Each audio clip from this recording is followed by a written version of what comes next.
Hi again everyone, I'm back for another video, because I actually quite enjoy doing these, to be honest. It's quite nice to be able to have a conversation, even if it's just me talking into my camera for a bit.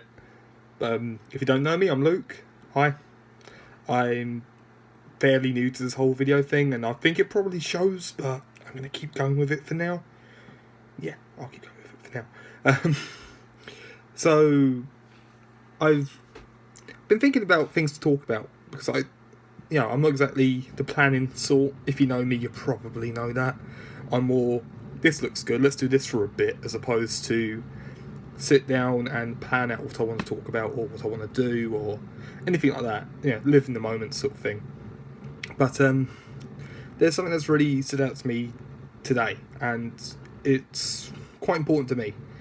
As anyone who knows me, even somewhat knows that my favourite band is either Foo Fighters, because, yeah, Dave Grohl's a boy, or King's Kaleidoscope. And I don't say that with the qualifier of Christian band. I think they are one of the best bands out there.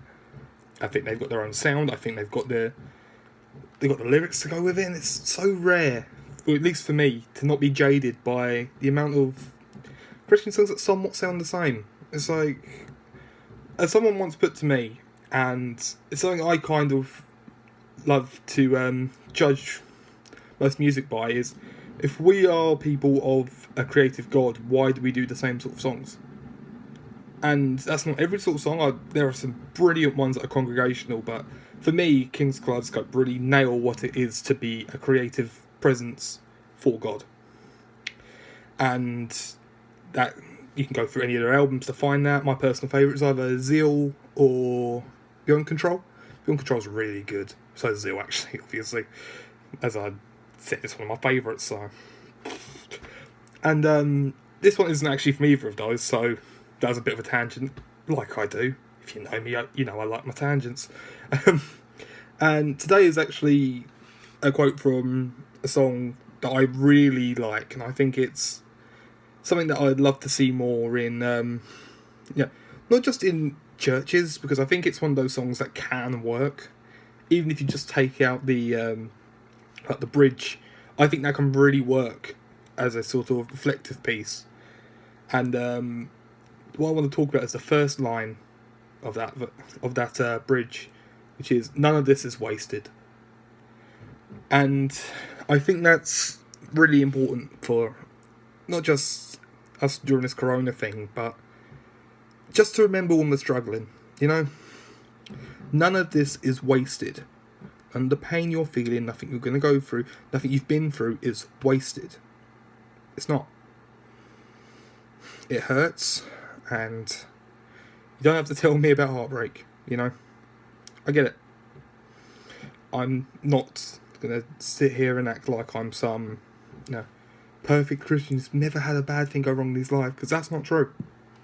A lot's gone wrong, A lot of bad things have happened, not just to me, but people I love. And when you have certain mental health issues like depression, anxiety, that can be really tough, like even tougher than it would be usually, because on top of the bad things going wrong, you've got this idea, like this nagging voice in the back of your head saying it's just going to get worse, and this doesn't have a purpose, and there's no reason you're going through this. It's either your fault or because something hates you. And the more I think about it, the more I realise that's not true. And it sounds like an obvious thing, right? Obviously not everyone's out to get you. Well, yeah, logically you know that, but it's not as simple as that, is it? It's not as simple as thinking logically and going, yeah, okay then, that's right. Because when you have those sort of mental health difficulties, let's say, you're not going to think about it logically, because that is overwhelming, It's not just like a yapping dog you can shut up. It's hard to explain. If you don't, if you know, you know.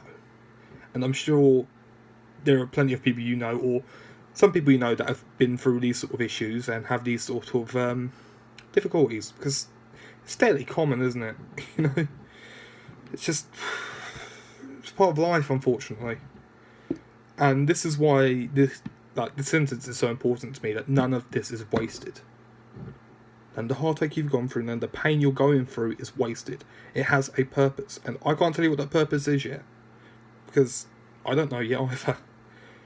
But the point is, we'll know. And we need to hold on to that hope that none of this is wasted. That everything that hurts right now, and everything that's hurt you in the past, and everything that will hurt you in the future, because I can't promise you that life's going to be perfect, because I don't want to lie. But it's the knowledge that none of this is wasted. It's the knowledge that things will get better. And it's the knowledge that there's always a reason to carry on. There's always a reason to push through the worst thing you've been through. Because there's so much more good on the way, you know? So, this is a bit of a shorter one. It's probably a bit rambly again, but that's me. Sorry. I want to finish this by actually reading out the bridge, because I think it's brilliant. None of this is wasted. Still becoming who we are. Ordinary people. Extraordinary scars. From a million places, like a million shooting stars. We belong to hope now. Heaven isn't all that far. And I think that's so important to hold on to, you know, that sort of hope.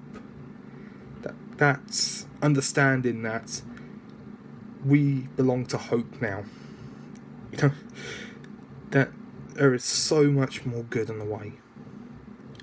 And that as bad as life gets, and as down as we get, especially in this sort of situation of the whole lockdown thing, there is always more.